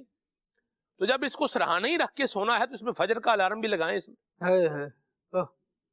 اس میں آپشن یہ بھی ہوتا ہے، ریمائنڈر کا بھی ہوتا ہے، الارم کا بھی ہوتا ہے۔ ریمائنڈر اپنے اور الارم ایک ایک نہیں، تین تین چار چار بھی لگ جاتے ہیں۔ نمازوں کے ٹائم کا بھی کوئی الارم لگا لیں، کوئی قرآن پڑھنے کا بھی کوئی اس میں الارم لگا لیں، کوئی درود پاک پڑھنے کا بھی کوئی اس میں الارم لگائیں، بولے تو صحیح۔ اچھا لگا لیا الارم، الارم پہ ہی مت رہ جائیں بھائی الارم لگا لیا بس پھر لگ گیا الارم، لگ گیا بھائی، اب وہ کر بھی لیں، فکر کا الارم بھی لگائیں، فکر کا الارم بھی لگائیں۔ آصف بھائی کتنی پیاری بات تھی۔ سجدے کی کیا برکتیں ہیں، سبحان اللہ۔ آئیے عبدالحبیب بھائی کا آپ کو ایک چھوٹا سا کلپ دکھاتے ہیں، دیکھیے۔ واہ، نماز کو عماد الدین کہا گیا، نماز کو دین کا ستون کہا گیا۔ وہ کون سی عمارت ہے جو بغیر ستون کے قائم رہتی ہے؟ تو سب سے پہلے تو مجھے اور آپ کو یہ سمجھنا ہے کہ جب ستون ہی نہ ہوگا تو عمارت کیسے قائم رہے گی؟ ایک عاشق رسول کے لیے، ایک نبی پاک کے امتی کے لیے اس سے بڑھ کر کیا ہوگا کہ میرے آقا علیہ الصلوۃ والسلام فرما دیں کہ نماز میری آنکھوں کی ٹھنڈک ہے۔ ہم چاہتے ہیں ہمارے بچے کو وہ گفٹ دیں جو بچے کو پسند ہو، دوست کو وہ گفٹ دیں جو دوست کو پسند ہو، تو پھر ہم اپنے آقا علیہ الصلوۃ والسلام کے امتی کہلاتے ہیں۔ تو نبی پاک علیہ الصلوۃ والسلام کی آنکھوں کی جو ٹھنڈک ہے اس کی تو ہمیں زیادہ فکر کرنی چاہیے، اس کے لیے ہمیں زیادہ تگودو کرنی چاہیے۔ آقا راضی ہو گئے تو رب بھی راضی ہو جائے گا۔ اور فضائل کی بات کریں، میں انشاءاللہ آتا ہوں دنیاوی فوائد کی طرف، کہ پیارے آقا علیہ الصلوۃ والسلام کی ایک بڑی خوبصورت حدیث پاک ہے، نبی پاک نے ایک پریکٹیکل کر کے بتایا۔ موسم سرما کا وقت تھا اور پیارے آقا علیہ الصلوۃ والسلام ایک یوں سمجھیے کہ درخت کے پاس سے گزرے، جب درختوں کے پتے جھڑ رہے ہوتے ہیں نا، تو نبی پاک نے ایک درخت کو ہلایا زور سے، تو اس سے پتے جھڑنے لگے تیزی کے ساتھ. اس طرح ارشاد فرمایا کہ جس طرح تیزی کے ساتھ ہلائیں تو پتے جھڑتے. تو حدیث پاک کا مضمون ہے کہ دیکھ لو جس طرح اس درخت کے پتے جھڑتے ہیں جب کوئی بندہ نماز پڑھتا ہے تو اس کے گناہ جھڑتے ہیں. تو یہ کتنی بڑی بینیفٹ ہے کہ دیکھیں ایک تو ہم پر فرض ہے وہ ادا کر رہے ہیں, اس کے فضائل تو ہیں, گناہ ڈیلیٹ ہو جائیں یہ بھی تو ہم چاہتے ہیں نا. ایک اور بڑی مشہور حدیث پاک ہے کہ نبی پاک علیہ الصلوۃ والسلام نے اسی طرح ایک اور ایگزامپل دے کر, اچھا اس سے سمجھانے والوں کو بھی ایک سلیقہ ملتا ہے کہ پیارے آقا علیہ الصلوۃ والسلام کس طرح ایگزامپلز دے کر سمجھاتے. نبی پاک علیہ الصلوۃ والسلام نے فرمایا جس کا مضمون ہے کہ بتاؤ جس کے گھر کے باہر کوئی نہر گزرتی ہو وہ اس میں 5 بار نہائے تو کیا اس پر میل باقی رہے گا؟ جی. تو صحابہ نے کہا حضور کیسے میل باقی رہے گا, ہم دن میں 1 بار نہاتے پورا دن فریش رہتے ہیں, 5 بار کوئی نہر میں نہا لے گا تو کیسے میل رہے گا؟ جی. تو نبی پاک علیہ الصلوۃ والسلام نے کچھ اسی طرح ارشاد فرمایا کہ جو 5 بار نماز ادا کرتا ہے تو ایک نماز سے دوسری نماز کے درمیان اس کے گناہ معاف کر دیے جاتے ہیں. سبحان اللہ. اور پھر خاص طور پر محسن بھائی سجدہ, وہ حدیث میں یہ مضمون ملتا ہے کہ بندہ سب سے زیادہ قریب جو ہے نا وہ اللہ کے سجدے کی حالت میں. سبحان اللہ. سبحان اللہ کا قرب ملتا ہے زمین پر سر رکھنے سے. کیا بات. ایک اور روایت ملتی ہے جس کا مضمون ہے کہ اللہ کو وہ چہرہ جو سجدے کی وجہ سے گرد آلود ہو جائے یا گرد میں لتھڑا ہوا ہو اس سے زیادہ کوئی چہرہ پسند نہیں ہے. سبحان اللہ. تو میں کہتا ہوں دنیاوی فضائل, پتہ نہیں کیوں لوگ کہتے ہیں کہ ہر چیز میں دنیاوی فضیلت چاہیے. میں اور آپ مسلمان ہیں, اللہ جس کام سے راضی, اللہ کے حبیب جس کام سے راضی, جس کو دین کا ستون کہا گیا, مومن کی معراج کہا گیا, اور سبحان اللہ اس سے بڑا انعام کیا ہوگا کہ نمازی کو بروز قیامت اللہ عز و جل کا دیدار کروایا جائے. اللہ اکبر. اب آپ سوچیں کہ اس سے بڑی تو کوئی بلیسنگ ہی نہیں ہو سکتی نا. نبی پاک علیہ الصلوۃ والسلام معراج کو گئے, اللہ کا دیدار کیا, وہ ان کی معراج. نماز کو مومن کی معراج کہا گیا کہ ادھر نماز پڑھ لو, اللہ قیامت کے دن جنت میں انشاءاللہ اپنا دیدار کروائے گا. تو اللہ کرے کہ ہم پکے سچے نمازی بن جائیں. آمین آمین. اب اس کے بہت سارے طبی فوائد, دنیاوی فوائد ڈاکٹرز آج ریویل کر رہے ہیں, آج سائنس ریویل کر رہی ہے کہ انسان کو جب بندہ سر زمین پر رکھتا ہے تو زمین اور سر کا جو رابطہ ہے وہ ذہن کے لیے کتنا اچھا ہے. کچھ ایسی ویوز ہیں جو اس کو سکون بخشتی ہیں. بلڈ پریشر کے لیے کہا جاتا ہے کہ جو ہمارا وضو کا سسٹم ہے, جو ہم چہرہ دھوتے ہیں, جو ہاتھ دھوتے ہیں, جو ہمارے کانوں پر اور سر پر ہم مسا کرتے ہیں یا پانی ڈالتے ہیں, ان تمام چیزوں سے آپ کا بلڈ پریشر جو ہے وہ کول ڈاؤن ہوتا ہے, آپ کا جسم کا درجہ حرارت بہتر ہوتا ہے. آپ خود دیکھ لیں, اس کو پریکٹیکل دیکھ لیں. جو لوگ روزانہ نماز پڑھ رہے ہیں وہ بتائیں, جو نماز نہیں پڑھتے تھے, آپ جیسے ہی وضو کر کے فارغ ہوتے ہیں, نماز پڑھ کے فارغ ہوتے ہیں, کتنا سکون فیل ہوتا ہے, کتنا ریلیکس فیل ہوتا ہے. تو آج کل تو ویسے بھی لوگ ریلیکس کی تلاش میں ہیں, سکون کی تلاش میں ہیں. تو نماز کے یا کسی بھی عبادت کے ہمیں دنیاوی فوائد نہ بھی پتا ہوں, اللہ اور اس کے رسول کا حکم ہے, ہمارا کام لبیک کہنا ہے. لبیک کہنا ہے اور اس پر عمل کرنا ہے. مرحبا. اور نماز پڑھیں گے تو برکتیں پائیں گے. آصف بھائی نے ایک بڑی پیاری بات بتائی تھی. آصف بھائی بتائیں. وہ ہاں, وہ حکایت ایک بیان کی جاتی ہے کہ کسی بادشاہ نے 3 افراد کو بلایا اور ان کو سزا دینی تھی. تو سزا میں بادشاہ نے کہا کہ چلو انہیں نرم سزا دی جائے. تو اس میں ہوا یہ کہ بادشاہ نے کہا کہ تھیلا دے دیا تینوں کو کہ جاؤ تھیلا لے کر جاؤ جنگل میں تو اس کو بھر کے لے آؤ. تو اب ایک شخص نے جو نا سستی کی, محنت نہیں کی زیادہ, اس نے پتھر ہی بھر لیا. تھیلا بھرنا تو پتھر بھر لیے اس نے. اب پتھر بھر کے لے آیا. دوسرے شخص نے کہا کہ بھائی یہ جو نیچے گرے ہوئے پھل ہیں یہ میں جو نا بھر لیتا ہوں خراب, اور یہ وہ, اس نے وہ بھر لیے. اس نے سستی کی لیکن تھوڑی سی کم کی, لیکن تھی سستی اس کی بھی. اور ایک شخص نے بڑی محنت کی, وہ درختوں پہ چڑھا, اس نے اچھے اچھے پھل نکالے اور تھیلا بھر کے لے آیا, اور یعنی کھانے پینے کی اچھی چیزیں لے کر آ گیا.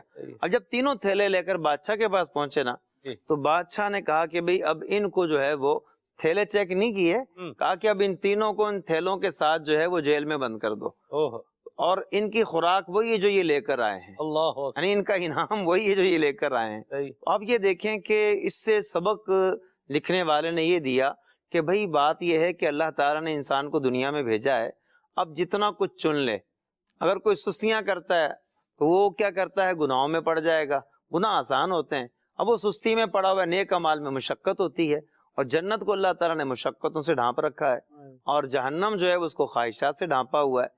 اب وہ کیا کرتا ہے جی, وہ سستی کرتے ہوئے پتھر جمع کر لیتا ہے, یعنی گناہ جمع کر لیتا ہے. اب جب گناہوں کے ساتھ بندہ رہے گا تو پھر دوزخ ہی اس کا ٹھکانہ ہے. اور پھر دوسرے نمبر پہ جو لوگ ہیں وہ کیا ہیں جی, عبادت تو کرتے ہیں لیکن نیک اعمال کرتے ہیں مگر اس کے ڈنڈی مار جاتے ہیں، کوتاہیاں کر جاتے ہیں، حق ادا نہیں کرتے، تو پھر ان کو جو ہے وہ یہ بھی ممکن ہے کہ کچھ عرصے کے لیے ان کو بھی جو ہے وہ دوزخ کی آگ میں جانا پڑ جائے۔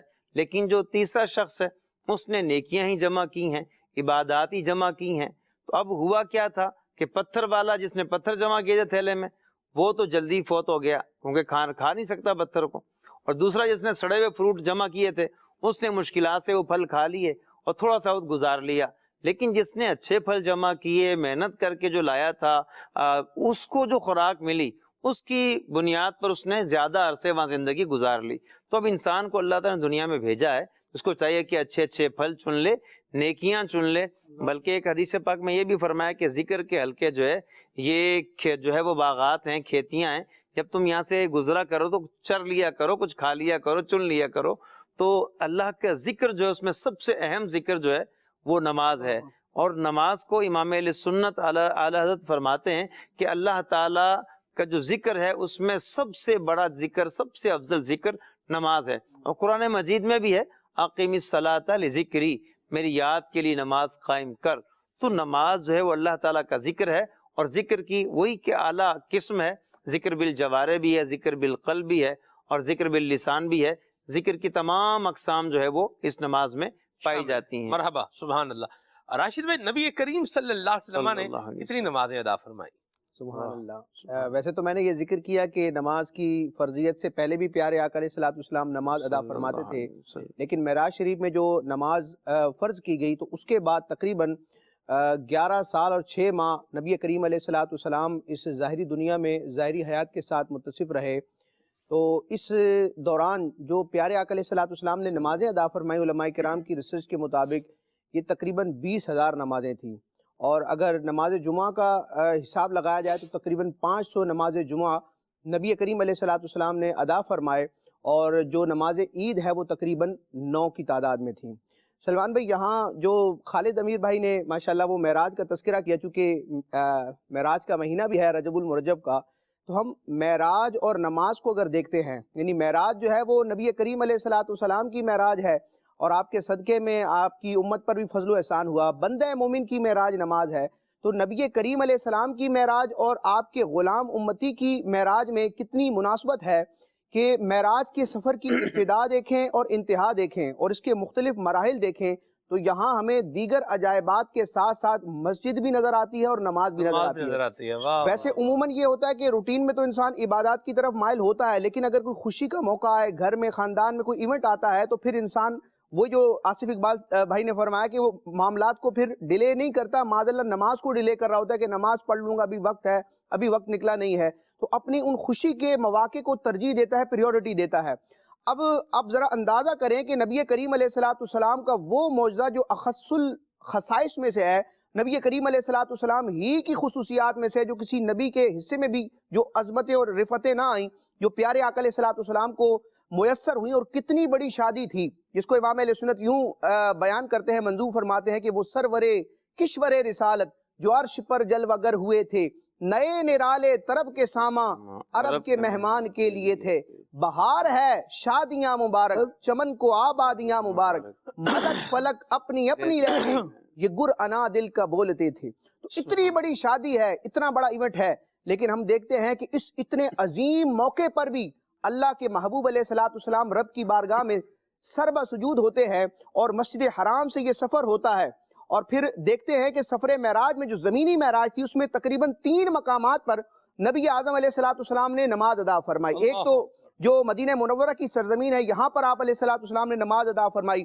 طور سینا کے پاس نبی پاک علیہ الصلوۃ والسلام نے نماز ادا فرمائی، بیت لحم کے پاس نبی کریم علیہ الصلوۃ والسلام نے نماز ادا فرمائی، پھر موسیٰ علیہ الصلوۃ والسلام کی قبر انور کے قریب سے جب آپ کا گزر ہوا تو موسیٰ علیہ السلام بھی نماز ادا فرما رہے تھے، پھر مسجد اقصیٰ میں تو جو نماز ادا ہوئی، نماز اقصیٰ میں تھا یہی سر، یہاں ہو معنی اول آخر کہ دست بستہ ہے پیچھے حاضر جو سلطنت آگے کر گئے تھے۔ پھر جب آسمانی معراج ہوتی ہے تو روایتوں کے مطابق بیت المعمور میں بھی نبی کریم علیہ الصلوۃ والسلام ایک نماز کا معاملہ فرماتے ہیں فرشتوں کے ساتھ، اور پھر نبی پاک علیہ الصلوۃ والسلام جب رب کا قرب پانے، رب تبارک و تعالیٰ سے وحی لے کر، رب تبارک و تعالیٰ نے جو اپنے اسرار و رموز اپنے محبوب پر ظاہر فرمائے، وہ لے کر جب خالق سے مخلوق کی طرف آتے ہیں تو اس دوران بھی نبی کریم علیہ الصلوۃ والسلام رب کی جناب سے نماز کا تحفہ لاتے ہیں. اور موسیٰ علیہ الصلوۃ والسلام نے جو اس امت کی مدد فرمائی تو ویسے تو کئی معاملات تھے، لیکن نبی کریم علیہ الصلوۃ والسلام کی امت سے خصوصی شفقت کے لیے جو ایک موسیٰ علیہ الصلوۃ والسلام کی شفقت تھی اور ایک آپ کی ایک سفارش تھی، اس کا تعلق بھی نماز سے تھا.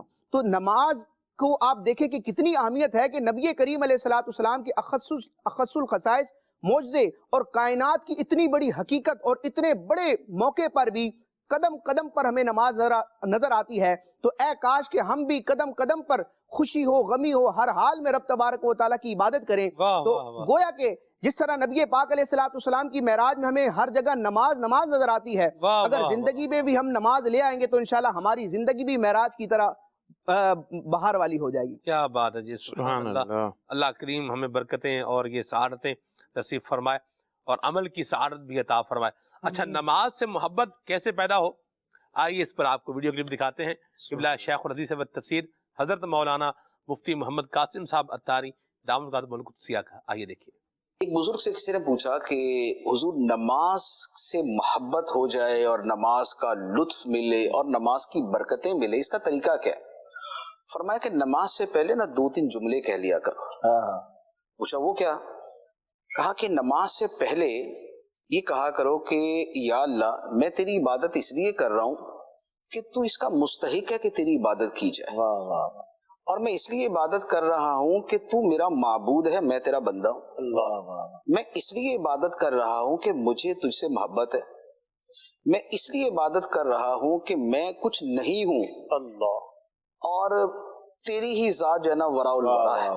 تو انہوں نے اس طرح کے 2-3 جملے بتائے.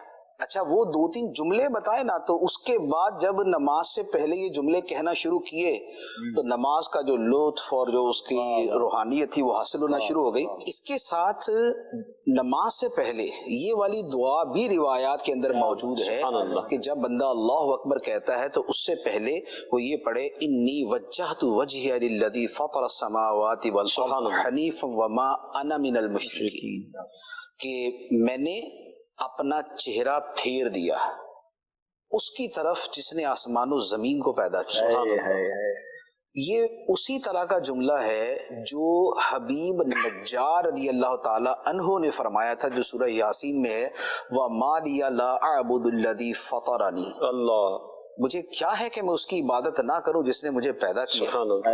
یہ جو قرآن و حدیث میں اور دین میں جو نیتیں بیان کی گئی ہیں، اور یہ جو انی وجہت وجہی للذی فطر السماوات والارض اور اس طرح کی جو اور چیزیں ہیں، اس میں کیا ہے کہ یہ وہ بابرکت اور رحمتوں بھرا پانی ہوتا ہے جو عمل کی جڑ میں آپ دیتے ہیں. اللہ اکبر، واہ واہ.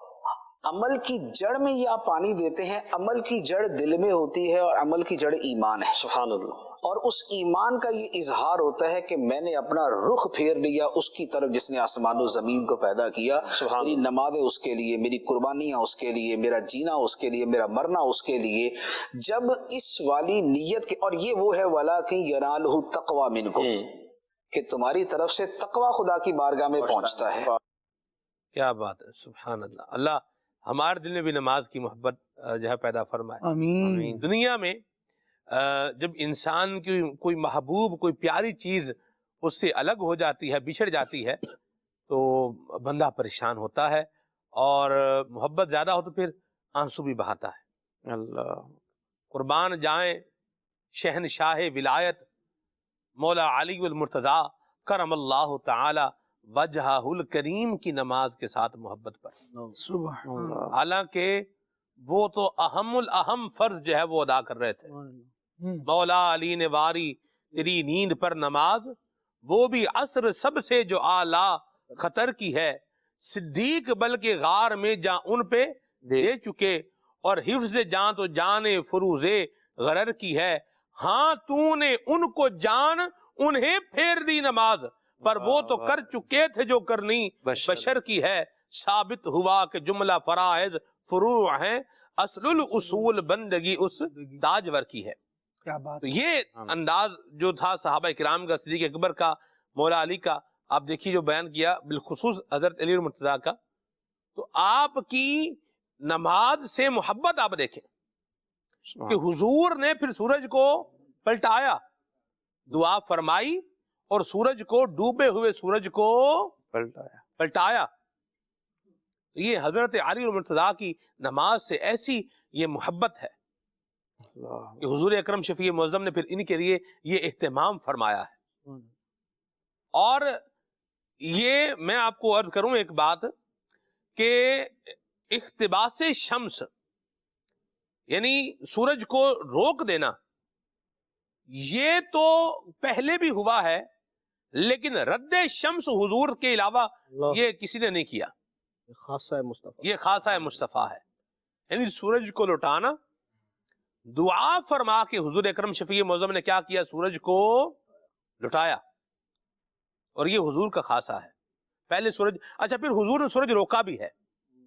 2 مقامات پر حضور اکرم شفیع معظم صلی اللہ علیہ وسلم نے سورج کو رکنے کا حکم ارشاد فرمایا. فحبست الشمس، سورج کو پھر روک دیا گیا. روکا بھی ہے اور کیا کیا ہے؟ لٹایا بھی ہے. یہ جو امام ولایت ہیں حضرت علی المرتضیٰ کرم اللہ تعالی وجہ الکریم، قاسم ولایت ہیں، ولایت تقسیم کرنے والے حضرت علی المرتضیٰ کرم اللہ تعالی وجہ الکریم، یہ ان کی نماز کے ساتھ محبت تھی. اور آج ہم غور کریں میرے مدنی چینل کے ناظرین، ہمارا کیا حال ہے اور کیا معاملہ ہے. اللہ نظام کائنات نماز کے لیے جو ہے وہ اس کو تھوڑا اس کو تبدیل کیا گیا ہے، اس کو روکا گیا ہے. اللہ کائنات کا نظام چل رہا ہے، کسی کے لیے نہ رکے. اس کو بھی نماز کے لیے جو ہے وہ حضرت علی رضی اللہ عنہ کی نماز کا یہ عالم کہ اس کے لیے روکا گیا ہے. تو ہمیں سوچنا چاہیے کہ ہم حضرت علی سے محبت کے دعوے دار ہوں، اور پھر ہم جو ہے ہمارا کاروبار نہ رکے نماز کے لیے، ہماری دکانداری نہ رکے، ہمارے دیگر کام نہ رکے. تو ہمیں اس پہ سوچنا چاہیے. یقیناً درست فرمایا. دعوت اسلامی کے جنہیں ماحول سے وابستہ رہیں گے تو انشاءاللہ یہ اچھی باتیں سنیں گے تو ذہن بنے گا نماز پڑھنے کا. حضور نے 20,000 نمازیں ادا فرمائیں. سبحان اللہ. ناصر بھائی نے بتایا 20,000 نمازیں. یہ فرض نمازوں کی، یہ فرض نمازوں کی تعداد ہے. جی ہاں. تو آپ دیکھیے کہ یہ حضور کا اتنا یہ اس عمل کو کرنا، یہ اس کی اہمیت بتا رہا ہے. اور ہم کیا کر رہے ہیں ذرا اس کا بھی جائزہ لے لیں. رجب کا مہینہ ہے، اللہ کریم کی رحمت پانے کا مہینہ ہے، اللہ کا مہینہ ہے. اس میں عبادت میں دل لگائیں اور اللہ کریم سے دعا بھی کریں کہ اللہ ہمارا دل عبادت میں لگا دے. یا مصرف القلوب صرف قلوبنا الی طاعتک یا رب العالمین. اے دلوں کو پھیرنے والے، ہمارے دل کو اپنی بارگاہ کی جانب پھیر دے، اپنی اطاعت کی جانب پھیر دے. امیر سنت نے کیسی بات کہی ہے کہ عبادت میں، تلاوت میں، ریاضت میں لگا دے دل، رجب کا واسطہ دیتا ہوں، فرما دے کرم مولا. آمین. کچھ کال دیتے ہیں پھر آگے چلتے ہیں.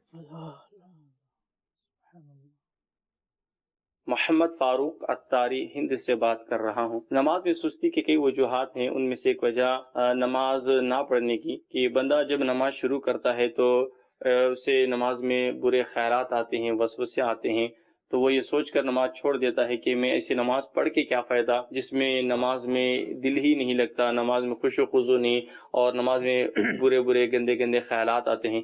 یہ سوچ کر بھی بندہ نماز میں سستی کرتا ہے، چھوڑ دیتا ہے. تو ایسوں کو آپ کیا ارشاد فرمائیں گے؟ جی آصف. سلمان بھائی، ایک شخص نے کہیں کوئی منزل ہو اس نے وہاں پہنچنا ہے. اب اس کو جو ہے وہ ٹرین اس کی نکل گئی ہے. وہ کیا کرتا ہے؟ الٹرنیٹ ڈھونڈتا ہے کہ مجھے جو ہے نا بس سے جانا ہے. بس نہیں ملتی، پرائیویٹ گاڑی کرواتا ہے. یعنی وہ کوشش کر کے اپنی منزل پہ پہنچتا ہے. کوئی بندے نے گول بنایا ہوتا ہے کہ مجھے فلاں مقام پر دنیا میں یہ مقام حاصل کرنا ہے، یا مجھے جو ہے فلاں کاروبار میں آگے جانا ہے. اس میں بہت سی رکاوٹیں آتی ہیں. وہ ان رکاوٹوں کو دور کرنے کی کوشش کرتا ہے، کیونکہ اس کی جو منزل ہے، جو اس کا مقصد ہے، وہ بہت عظیم ہے. تو وہاں پہنچنے کے لیے جو بھی راستے میں اسپیڈ بریکر آتے ہیں، رکاوٹیں آتی ہیں، اور اسباب ایسے جو اسے پکڑتے ہیں، روکتے ہیں، ان سب کو حل کرنے کی کوشش کرتا ہے. وہ اپنی منزل سے غافل نہیں ہوتا، چھوڑتا نہیں ہے اس کو، سفر جاری رکھتا ہے۔ اب ہمارا سفر کیا ہے؟ منزل کیا ہے؟ جنت ہے۔ ایک بزرگ سے کسی نے پوچھا کہ کوئی ایسی بات بتائیں کہ جنت کا شوق پیدا ہو، فرمایا کہ جنت میں نبی پاک علیہ السلام ہوں گے، حضور جنت میں ہوں گے، اور جنت کی چابی جو ہے وہ نماز ہے۔ سبحان اللہ۔ اب چابی ساتھ رکھیں گے تو اس جگہ پہنچ سکیں گے، تو نماز جو ہے وہ پڑھنی ہے۔ اب اگر وسوسے آتے ہیں تو ان وسوسوں کو دور کرنا چاہیے۔ ایک مشہور جو ہے وہ عمارت ہے ہند میں، تاج محل۔ اب اس میں اس کے بارے میں کسی عالم نے کہا کہ یہ بتاؤ کیا تاج محل میں کبھی چوری ہوئی؟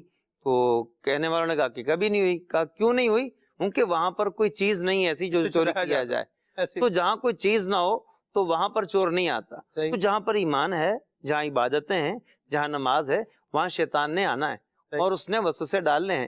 لیکن سمجھدار آدمی کیا ہے؟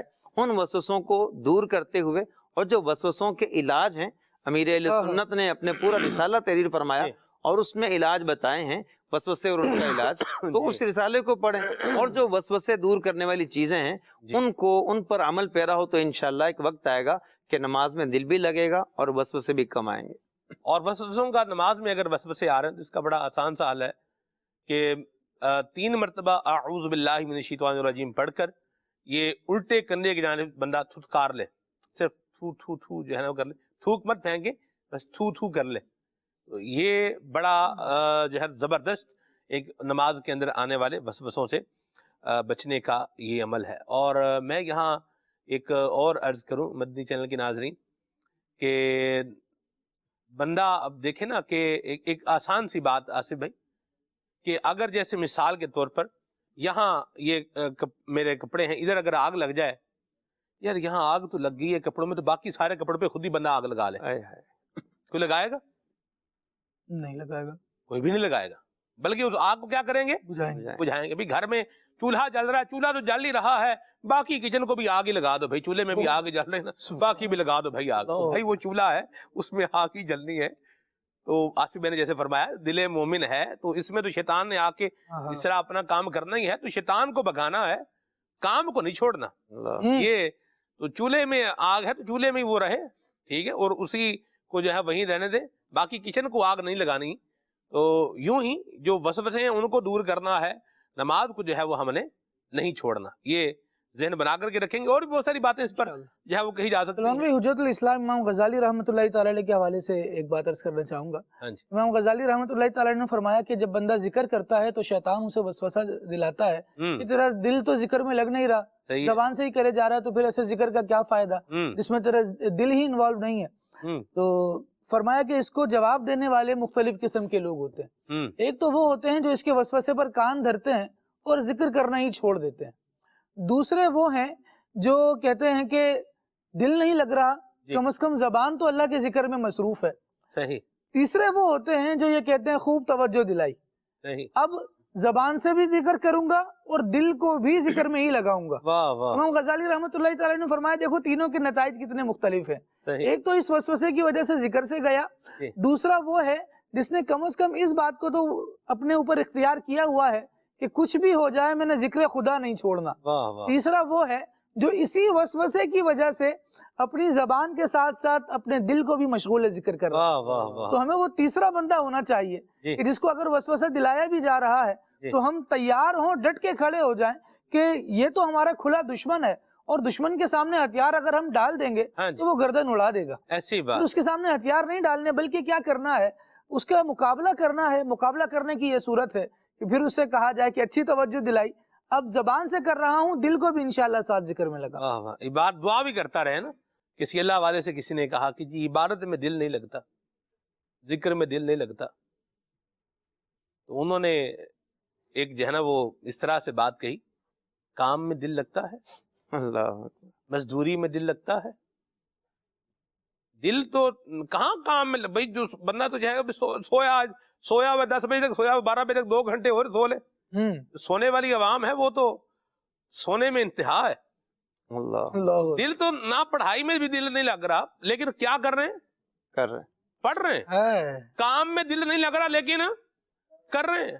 کاروبار میں دل نہیں لگ رہا لیکن دکان کا شٹر کھولنے کے، کیونکہ پتہ ہے یہ شٹر کھلے گا تو غلہ جو ہے وہ بھرے گا۔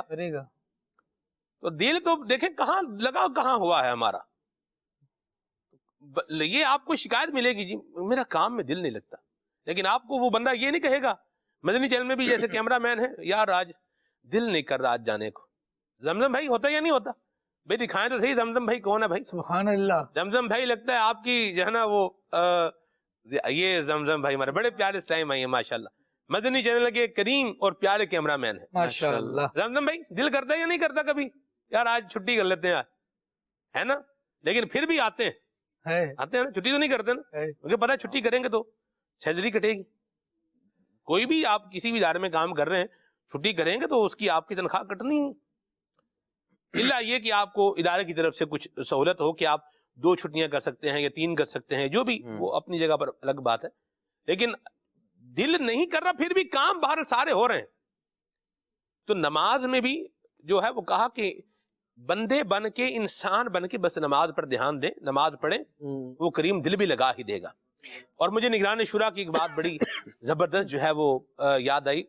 نگران شورا فرماتے ہیں کہ بندہ اللہ کریم کو راضی کرتا رہے, عبادت کرتا رہے, اور یہ تصور جو ہے وہ رکھے کہ رب کریم ہے, اللہ اکبر, اس کی بارگاہ میں یوں ایک وہ انہوں نے مثال لے کے سمجھا کہ وہ ایک بادشاہ ہے, تو اس بادشاہ کو جو ہے وہ اچھے اچھے تحائف جواہرات پیش کیے جا رہے ہیں, سونا پیش کیا جا رہا ہے, اور مطلب ہیرے اس طرح کی چیزیں پیش کی جا رہی ہیں.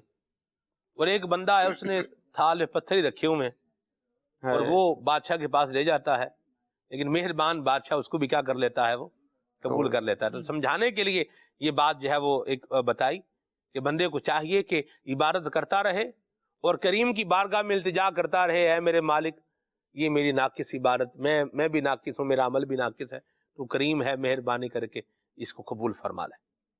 یہ ناقص عمل کس کو کہنا ہے؟ صحیح عمل کر کے اس کو ناقص کہنا ہے, یہ بھی ساتھ میں بات ہے. مفتی قاسم صاحب دامت برکاتہم العالیہ ایک مرتبہ ایک مدنی چینل کا پروگرام میں دیکھ رہا تھا جی, اس میں یہی بات ہو رہی تھی کہ کسی نے کہا کہ نماز میں مزہ نہیں آتا جی, تو مفتی صاحب نے ارشاد فرمایا کہ بھئی اگر اللہ کے لیے نماز پڑھ رہے ہیں مزے کے لیے پڑھ رہے ہیں, بتائیں نماز کس لیے پڑھ رہے ہیں؟ اللہ کے لیے پڑھ رہے ہیں تو پڑھتے رہیں, اگر مزے کے لیے پڑھتے ہیں تو پھر وہ الگ بات ہے. نماز میں مزہ ہے, لطف ہے, روحانیت, وہ خوش و خضوع وہ ایک اپنی جگہ ہے, لیکن آپ نے سمجھانے کے لیے کہا کہ بھئی اللہ کے لیے پڑھ رہے ہو تو پھر تم پڑھتے رہو. واہ جی واہ, یہ بات ہے, دعا بھی کرتا رہے.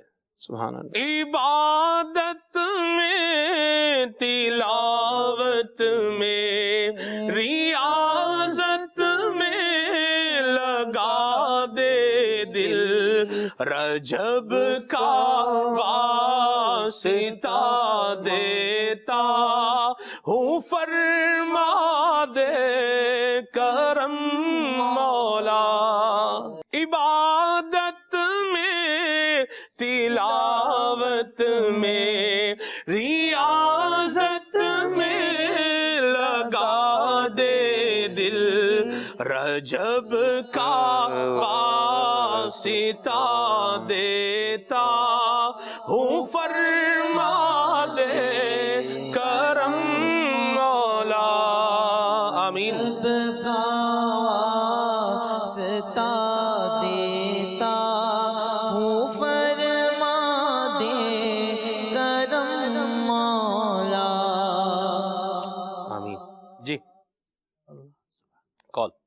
کراچی سے عمران ملک عرض کر رہا ہوں. عرض یہ ہے کہ رکوع سجود کرنے کی ہمیں جو سعادت ملتی ہے, تو ایسا کون سا عمل کیا جائے کہ ہم اپنی اولاد کو بھی جو ہے وہ نمازی بنا سکیں, ان کو بھی جو ہے وہ رکوع سجود کرنے والا بنا سکیں. بعض اوقات ایسا ہوتا ہے کہ ماں باپ تو بہت پکے نمازی ہوتے ہیں لیکن اولاد جو ہے وہ نمازی نہیں بن پاتی, تو اس کے لیے کیا کیا جائے؟ جزاک اللہ. گھر میں نماز پڑھنے کا ماحول ہو تو بچے بھی انسپائر ہوتے ہیں. جی جی ہاں, ظاہر ہے والدین اگر پڑھیں گے نماز. پھر دوسرا یہ ہے کہ بچوں کو وقت دینا اور نماز کے وقت انہیں جو ہے وہ تیار رکھنا. ایک عربی ایک حکایت پڑھی تھی, اس میں اس کا خلاصہ یہ کہ ایک خاتون تھیں اپنے بچوں کو جو ہے وہ زبردستی اٹھاتی تھیں نماز کے لیے اور فرماتی تھیں کہ بچوں ہم نے جنت میں بھی یکجا ہونا ہے, ہم نے جنت میں بھی جمع ہونا ہے. ایک بزرگ سے کسی خاتون نے یا کسی شخص نے کہا کہ میرے بچے نماز نہیں پڑھتے تو میں کیا کروں؟ فرمایا کہ یہ بتاؤ کہ گھر میں آگ لگ جائے تو بچوں کو کیسے اٹھاؤ گی؟ فرمایا گھسیٹ گھسیٹ کے اٹھاؤں گی؟ تو فرمایا کہ بچوں کو تمہیں جو ہے وہ کوشش کر کے اٹھانا ہے۔ اب بچوں کی عادت بنانے کے لیے کیا کیا جائے؟ بابا فرید رحمۃ اللہ علیہ کا مشہور واقعہ، آپ کی کرامت جو ہے وہ والدہ ماجدہ نے کیسے نماز پر لگایا کہ انہیں جو ہے وہ کہا کہ نماز پڑھ تو شکر ملے گی، تو نماز پڑھتے تھے، وہ پہلے سے شکر کی پڑیاں تیار ہوتی تھی، مل جاتی تھی۔ تو یہ نماز پر لگانے کے لیے شیخ نجم الدین الغزی رحمۃ اللہ علیہ، یہ جو نا کتنی عظیم ہستی ہیں، آپ اس سے اندازہ لگائیں کہ یہ آئیڈیل ہیں علامہ عبدالغنی نابلسی رحمۃ اللہ علیہ کے۔ اللہ اکبر۔ اور علامہ عبدالغنی نابلسی آئیڈیل ہے امام اہل سنت اعلی حضرت رحمۃ اللہ علیہ۔ واہ واہ واہ واہ۔ آپ اندازہ کریں کتنی بڑی شخصیت ہوں گے۔ سبحان اللہ۔ آپ خود فرماتے ہیں ایک جگہ پر کہ میری زندگی کا جو رمضان روزے والا پہلا آیا تو میں نے کچھ شعور مجھے آ گیا تھا، 7 یا 8 سال کا تھا، تو فرماتے ہیں کہ والد گرامی نے مجھے کہا کہ بھئی جتنے روزے رکھو گے ہر روزے پر 1 درہم ملے گا۔ فرماتے میں نے 27 درہم جمع کیے اس رمضان میں۔ یعنی والد صاحب نے نماز پر لگانے کے لیے اس طرح کا عمل کیا۔ ہم بھی اپنے بچوں کو نماز پر لگانے کے لیے اس طرح کی آفرز کر سکتے ہیں کہ بھئی تمہیں فلاں انعام ملے گا، 5 وقت کی جو نماز پڑھے گا اس کو مہینے کے آخر میں اتنی اضافی جو ہے نا پاکٹ منی دی جائے گی۔ تو اس طرح بچے راغب ہوں گے۔ کئی طریقے ہو سکتے ہیں بچوں کو نماز اور عبادت پر لگانے کے۔ مرحبا، ماشاءاللہ۔ جی کال۔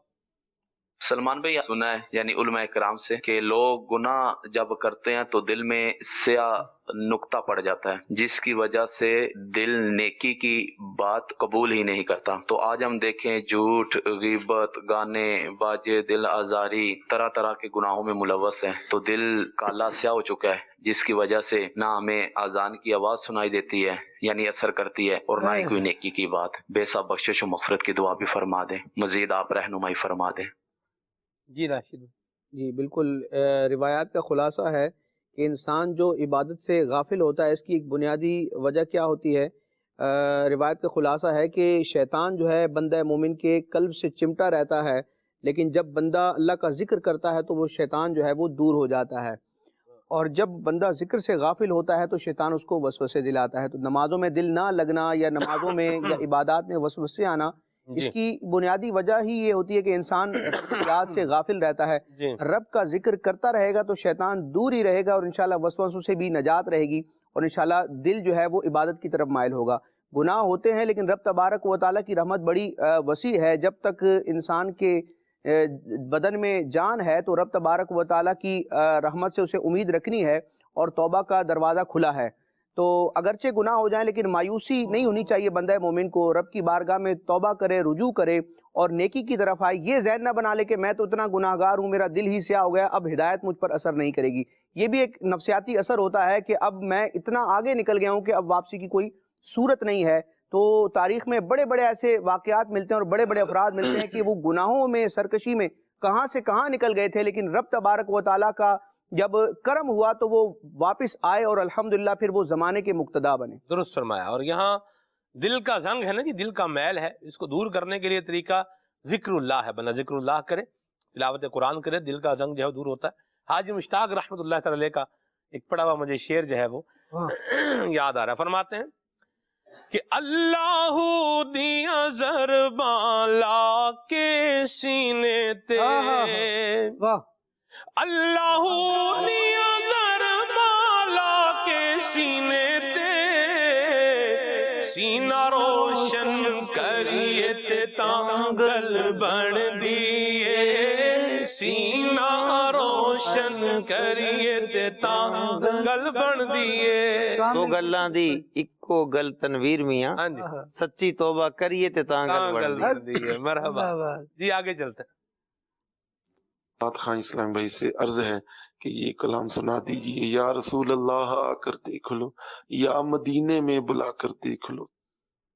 مرحبا جی۔ محمد ارسلان اتاری مدینہ الاولیاء ملتان شریف سے بات کر رہا ہوں۔ بولے اکثر اللہ کہتے کہتے میں آج کا موضوع بہت ہی پیارا ہے۔ سلمان بھائی آپ سے عرض ہے کہ خواجہ صاحب کی منقبت سنا دیں۔ مرحبا جی۔ میرے پیارے پیارے سلمان انکل، میں ہوں محمد احمد اتاری چشتیہ شریف سے، مجھے یہ کلام سنا دے۔ میٹھا مدینہ دور ہے، جانا بھی ضرور ہے،